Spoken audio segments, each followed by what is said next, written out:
Let's take a look at Buddhism as the next religion that we're going to study in our exploration of world religions. Just keep in mind this is going to be a basic overview of Buddhism and is by no means a comprehensive screencast on the issue or the topics. Let's take a look at the life of Siddhartha Gautama, or the Enlightened One, or what we'll better know as the Buddha.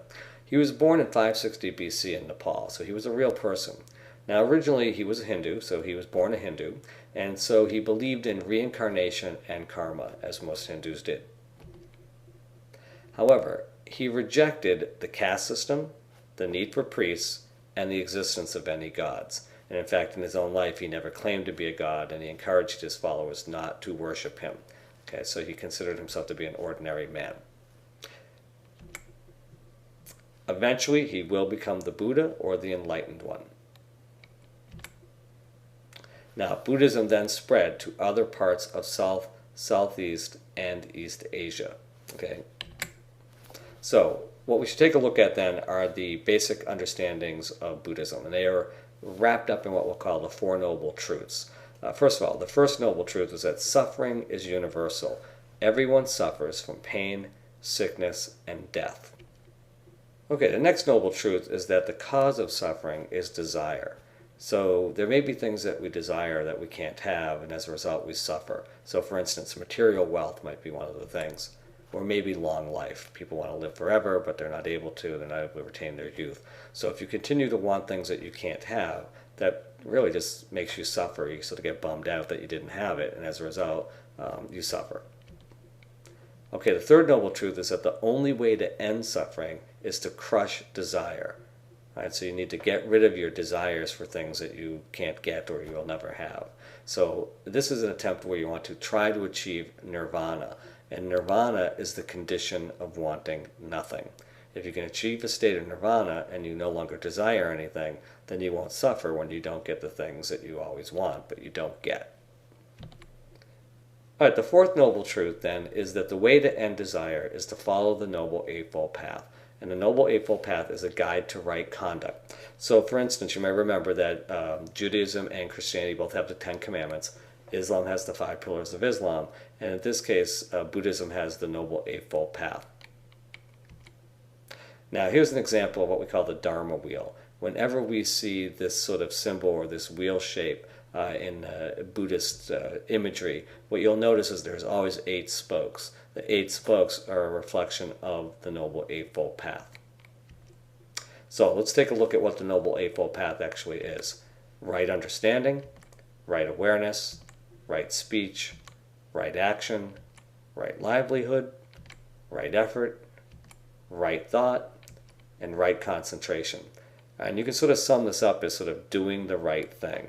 So there's a moral and ethical component to how one has to live their life. They need to always do the right thing in everything that they do. And by following this sort of noble path, these eightfold path in this case, then you'll be able to more likely achieve nirvana, which will be to end your desires, and then perhaps in fact achieve moksha and release your soul from its physical body.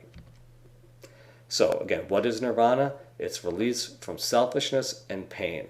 It's a state of absolute nothing, because that's the ultimate goal of every Buddhist. Now, there are 2 schools of Buddhism that you should be aware of. Both schools thrived during what we'll call the early centuries of the Christian era. They were Hinayana and Mahayana. So these are the 2 big schools. So let's take a look at what they look like. First of all, Hinayana, which is also known as the Theravada school, was a much older school of thought. Okay? It was sometimes referred to as the lesser vehicle to salvation. And enlightenment was limited to a select few.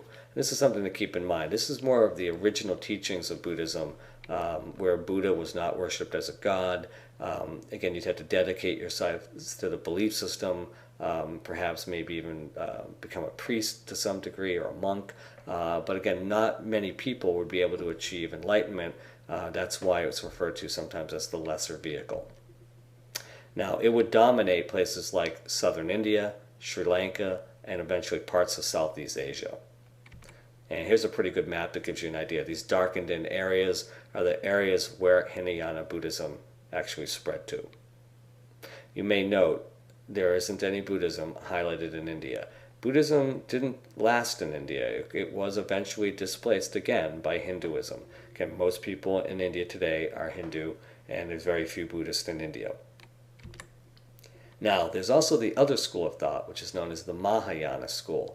Now, this school of thought offered salvation for all, so everybody could achieve enlightenment. Now, it's sometimes referred to as the greater vehicle to salvation. Greater because more people were allowed to participate in the process. This one would spread to Central Asia, into China, across the Korean Peninsula, and into Japan. So let's take a look at the map of what that looks like as well.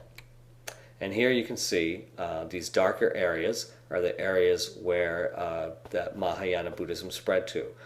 Tibet, China, parts of Mongolia, Korea, Japan, and even into Vietnam.